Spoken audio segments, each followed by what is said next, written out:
നമസ്കാരം, സൂപ്പർ നോട്ട്സിന്റെ മറ്റൊരു സെഷനിലേക്ക് സ്വാഗതം. APO പരീക്ഷയുടെ കൺഫർമേഷൻ ഡേറ്റ് വന്നിട്ടുണ്ട്. മക്കളെ, ഇതില് കൃത്യമായി PSC പറഞ്ഞിട്ടുണ്ട് എത്ര പേരാണ് പരീക്ഷ എഴുതാന്നുള്ളത്. APO അപേക്ഷകരുടെ എണ്ണം വലിയ തോതിൽ കുറഞ്ഞിട്ടുണ്ട് എന്നാണ് കാണാൻ പറ്റുക. അതായത് കഴിഞ്ഞ പ്രാവശ്യത്തെ നോട്ടിഫിക്കേഷനിൽ നിന്ന് ഇത്തവണത്തെ നോട്ടിഫിക്കേഷൻ വന്നപ്പോഴത്തേക്കും ഭയങ്കരമായിട്ടുള്ള കുറവ് APO പരീക്ഷയുടെ ആപ്ലിക്കൻസിന്റെ എണ്ണത്തിൽ വന്നിട്ടുണ്ട്.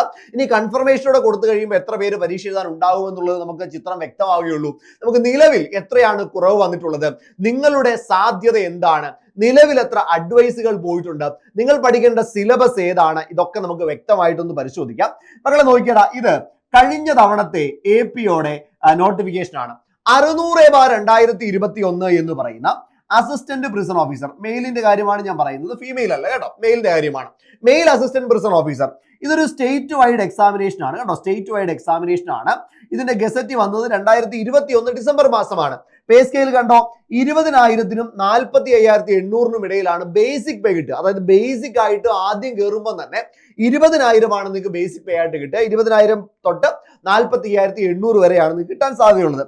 മക്കളെ നോക്കിയടാ, ആ സമയത്ത് ആപ്ലിക്കൻസ് ഉണ്ടായിരുന്നത് 2,37,660 പേരായിരുന്നു. ഓക്കെ, 2,37,660 പേരായിരുന്നു എന്നുണ്ടായിരുന്നത് അന്ന് ആപ്ലിക്കൻസ് ആയിട്ടുണ്ടായിരുന്നത്.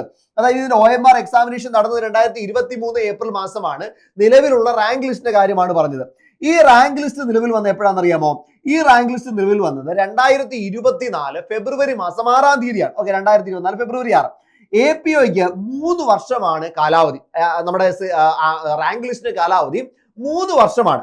മക്കളെ, അങ്ങനെയാണെങ്കിൽ റാങ്ക് ലിസ്റ്റ് തീരേണ്ടത് 6/2/2027 ശരിയല്ലേ? 6/2/2027 ഈ റാങ്ക് ലിസ്റ്റ് തീരേണ്ടത്. അതായത് ഇനിയും നമ്മുടെ മുൻപിൽ 1 വർഷം കൂടി സമയമുണ്ട്. റാങ്ക് ലിസ്റ്റിന് 1 വർഷം കൂടി സമയമുണ്ട്. 640 അഡ്വൈസുകളാണ് നിലവിൽ പോയിട്ടുള്ളത്. ഇനിയും എന്തുണ്ട്, സമയമുണ്ട്.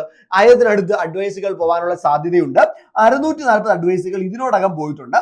ലാസ്റ്റ് അഡ്വൈസ് 9/1/2026 പോയത്. ഇത് OC കാറ്റഗറിയിൽ 600 പോയിട്ടുണ്ട് റാങ്ക്. ഈഴവ ബില്യ തീയ 606 പോയിട്ടുണ്ട്. SC സപ്ലിന്ന് 17 പോയിട്ടുണ്ട്. ST സപ്ലിന്ന് പോയിട്ടുണ്ട്. മുസ്ലിം 932. നമ്മുടെ LC ആംഗ്ലോ ഇന്ത്യൻ കാറ്റഗറിയിൽ നിന്ന് സപ്ലിന്ന് പോയിട്ടുണ്ട്. OBC 595, Vishwakarma 1007, SIUC Nadar 781, Hindu നാടാറാണെങ്കിൽ 772, SCC സപ്ലിന്ന് പോയിട്ടുണ്ട്. ധീവര 658, EWS 623. ഇങ്ങനെയാണ് എന്ത് ചെയ്തിട്ടുള്ളത്, പോയിട്ടുള്ളത്. മക്കളെ, ഇവിടെ നിലവിൽ വന്നിട്ടുള്ള, അതായത് ഇപ്പൊ വന്നിട്ടുള്ള നോട്ടിഫിക്കേഷൻ 420/2025 ആണ്. 420/2025. ഈ 420/2025 അസിസ്റ്റന്റ് പ്രിസൺ ഓഫീസർ നോട്ടിഫിക്കേഷൻ പ്രകാരം, അതായത് 18/4/2026 പരീക്ഷ നടക്കുന്ന നോട്ടിഫിക്കേഷൻ പ്രകാരം നോക്കിയേ എത്ര പേരാണെന്ന്. 1,32,879 പേരാണ് പരീക്ഷ എഴുതുന്നത്. കഴിഞ്ഞ തവണയാണെങ്കിൽ 2,30,000. അതായത് എത്ര പേരുടെ കുറവുണ്ട്? കഴിഞ്ഞ തവണ 2,30,000 പേരുണ്ടെങ്കിൽ ഇത്തവണ 1,30,000-നടുത്ത ആളുകളേ ഉള്ളൂ. 1,00,000 പേരുടെ കുറവാണ് പരീക്ഷ എഴുതാനായിട്ടുള്ളത്. അസിസ്റ്റന്റ് പ്രിസൺ ഓഫീസറിന്റെ ആപ്ലിക്കേഷനിൽ 1,00,000 പേരുടെ കുറവാണ് സംഭവിച്ചിട്ടുള്ളത്. വലിയൊരു കുറവ് അവിടെ സംഭവിച്ചിട്ടുണ്ട്. സ്വാഭാവികമായും പഠിക്കുന്നവരുടെ സാധ്യത കുറെ കൂടി കൂടുകയാണ് എന്നുള്ളതാണ് അവിടെ നമുക്ക് കാണാൻ പറ്റുക. കാരണം ഇത് കൺഫർമേഷന് മുമ്പാണ്. ഇനി കൺഫർമേഷൻ കഴിഞ്ഞ് കഴിയുമ്പോഴത്തേക്ക് കുറച്ച് പേരൂടെ പോകും. ഓക്കെ, എക്സാമിനേഷൻ എഴുതാനായിട്ട് ബാക്കി കുറച്ച് പേരൂടെ അങ്ങ് പോകും. അപ്പൊ മൊത്തത്തിൽ പിന്നീട് വരുമ്പോഴത്തേക്കും ഈ എണ്ണം ഭയങ്കരമായിട്ട് അങ്ങ് കുറയുന്നത് നിങ്ങൾക്ക് കാണാൻ പറ്റും. അപ്പൊ നിങ്ങൾക്ക് നല്ലൊരു അവസരമുണ്ട്. പഠിക്കുന്നവർ ഇതിനെ ഒന്ന് കാര്യമായിട്ട് എടുക്കുകയാണെങ്കിൽ തീർച്ചയായിട്ടും പഠിക്കാൻ പറ്റും. കഴിഞ്ഞ തവണ മെയിൻ ലിസ്റ്റിൽ 6,011 പേരെയാണ് ഉൾപ്പെടുത്തിയിട്ടുണ്ടായിരുന്നത്. സപ്ലിയിൽ 2,652 പേരെയും, അങ്ങനെ ആകെ 8,663 പേരുടെ റാങ്ക് ലിസ്റ്റ് ആണ്, അല്ലെങ്കിൽ ഇത് പ്രകാരമാണ് വന്നത്. 58.33 ആയിരുന്നു APOയുടെ കട്ട് ഓഫ് എന്ന് പറയുക. അപ്പൊ ഈ രീതിയിൽ നിങ്ങളൊന്ന് നന്നായി പഠിക്കുകയാണെങ്കിൽ നിങ്ങൾക്ക് ഈ സിലബസ് പഠിച്ചെടുക്കാൻ പറ്റും. നിലവിലത്തെ APOയുടെ സിലബസ് ഇതാണ്. 5 മാർക്ക് വരുന്നത് ചരിത്രത്തിൽ നിന്നാണ്. Kerala history, Indian history, world history. ഭൂമിശാസ്ത്രത്തിൽ നിന്ന് 5 മാർക്കുണ്ട്. ധനതത്വശാസ്ത്രം 5 മാർക്കാണ്. ഇന്ത്യൻ ഭരണഘടനയിൽ നിന്ന് 8 മാർക്കുണ്ട്. അപ്പൊ കുറച്ച് പ്രൊപ്പോർഷൻ കൂടുതൽ എവിടെയാണ്? ഇന്ത്യൻ ഭരണഘടനയ്ക്കാണ്. then നോക്കിയേ കേരള ഭരണവും ഭരണ സംവിധാനവും 3 മാർക്കേ ഉള്ളൂ. അതേപോലെ ജീവശാസ്ത്രം പൊതുജനാരോഗ്യം അത് 4 മാർക്കിനാണ്. then ഭൗതിക ശാസ്ത്രം എത്രയാണ്? 3 മാർക്ക്. ബയോളജി 4 മാർക്കിനും ഫിസിക്സും കെമിസ്ട്രിയും 3 വീതമാണ് മാർക്ക് നമുക്ക് കിട്ടുക. കലാ കായികമൊക്കെ ആണെങ്കിൽ അത് 4 മാർക്കാണ്. ഇവിടെ കറണ്ട് അഫെയർ ടോപ്പിക്കുകൾക്ക് പ്രാധാന്യം കൂടുതലാണ്. ദെൻ ആനുകാലിക വിഷയങ്ങൾ സെപ്പറേറ്റ് തന്നിട്ടുണ്ട് 10 മാർക്ക്. ഈ 4ഉം ഈ 10ഉം അത് ടോട്ടലി ഏകദേശം കറണ്ട് അഫെയറുമായി ബന്ധപ്പെട്ട ചോദ്യങ്ങൾ ചോദിക്കാനാണ് സാധ്യത. മാത്സിന്, ഇംഗ്ലീഷിനും മലയാളത്തിനും കൂടി ആകെ 30 മാർക്കും സ്പെഷ്യൽ ടോപ്പിക്ക് 20 മാർക്കുമാണ് ഉണ്ടാവുക. ഈ രീതിയിലായിരിക്കും എന്ത് വരിക, പ്രപ്പോർഷൻ വരിക. അപ്പൊ ഇത് പഠിച്ചെടുക്കാനായിട്ട് നമ്മുടെ മുൻപിൽ നമ്മൾ ഈ പറയുന്ന ഫെബ്രുവരി മാസം 16-ാം തീയതി APOയുടെ ഒരു ക്രാഷ് ബാച്ച് നമ്മൾ സ്റ്റാർട്ട് ചെയ്യാണ്.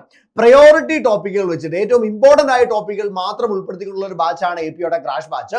ഈ ബാച്ചിലേക്ക് നിങ്ങൾ ജോയിൻ ചെയ്യുകയാണെങ്കിൽ GKയിലെ ഏറ്റവും ഇമ്പോർട്ടന്റ് ടോപ്പിക്കുകളും ഇംഗ്ലീഷ്, മാത്സ്, മലയാളത്തിലെ റാങ്ക് മേക്കിംഗ് ആയിട്ടുള്ള ടോപ്പിക്കുകളും അതിനോടൊപ്പം സ്പെഷ്യൽ ടോപ്പിക്ക് ഫുൾ കവറേജും കറണ്ട് അഫെയറും ഒക്കെ ഉൾപ്പെടുത്തിയിട്ടുള്ള ഒരു അടിപൊളി ബാച്ചാണ്. ഈ ബാച്ച് സ്റ്റാർട്ട് ചെയ്ത് നമുക്ക് 60 ദിവസം പ്രിപ്പറേഷൻ വേണ്ടി കിട്ടുകയാണ്. ഉറപ്പായിട്ട് നമുക്ക് എന്ത് ചെയ്യാൻ പറ്റും, പഠിച്ചെടുക്കാൻ പറ്റും. ഇതിനോടൊപ്പം തന്നെ നിങ്ങൾക്ക് ഒരു സ്റ്റഡി പ്ലാൻ കൂടി നമ്മൾ തരുന്നുണ്ട്. ഈ സ്റ്റഡി പ്ലാൻ വെച്ചുകൊണ്ട് നിങ്ങൾക്ക് എന്ത് ചെയ്യാൻ പറ്റും, പഠിച്ചു പോകാനായിട്ട് പറ്റും. ഓരോ ദിവസവും നിങ്ങൾ എന്താണ് പഠിക്കേണ്ടതെന്നുള്ളത് നമ്മൾ പറഞ്ഞു തരും. അപ്പൊ എത്രയും പെട്ടെന്ന് ബാച്ചിലേക്ക് ജോയിൻ ചെയ്യുക. വളരെ ചെറിയൊരു ഫീസ് മാത്രമേ ഉള്ളൂ. ബാച്ചിലേക്ക് ജോയിൻ ചെയ്യാനായിട്ട് താഴെ ഒരു ഗൂഗിൾ ഫോം ഉണ്ടാവും. ആ ഗൂഗിൾ ഫോം ഒന്ന് ഫിൽ ചെയ്യാം. ഇനി അല്ല എങ്കിൽ 8281223366 നമ്പറിലോട്ട് വിളിക്കാം. അല്ലെങ്കിൽ നമ്മുടെ സൂപ്പർ നോട്ട്സിന്റെ ആപ്പ് ഒന്ന് ഡൗൺലോഡ് ചെയ്തോളാം. സൂപ്പർ നോട്ട്സിന്റെ ആപ്പ് ഡൗൺലോഡ് ചെയ്തിട്ട് നമ്മുടെ APO ക്രാഷ് ബാച്ച് കയറുമ്പോൾ അവിടെ ഡെമോ ക്ലാസ്സുകൾ കാണാൻ പറ്റും. ഡെമോ ക്ലാസ്സും നോട്ടും ഒക്കെ കണ്ട് ഉറപ്പ് വരുത്തി ബാച്ചിലേക്ക് ഡയറക്റ്റ് ആയിട്ട് അഡ്മിഷൻ എടുക്കുമോ, അല്ലെങ്കിൽ 8281223366 നമ്പറിലോട്ട് വിളിക്കുകയോ ചെയ്തോളാം. നിങ്ങളുടെ വിജയത്തിനായിട്ട് ഞങ്ങൾ ഇവിടെ പണിയെടുക്കുന്നുണ്ട്. ഉറപ്പായിട്ടും നിങ്ങൾക്ക് ജയിക്കാനായിട്ട് പറ്റും. അപ്പം നമുക്ക് ക്ലാസ്സിൽ 16-ാം തീയതി കാണാം.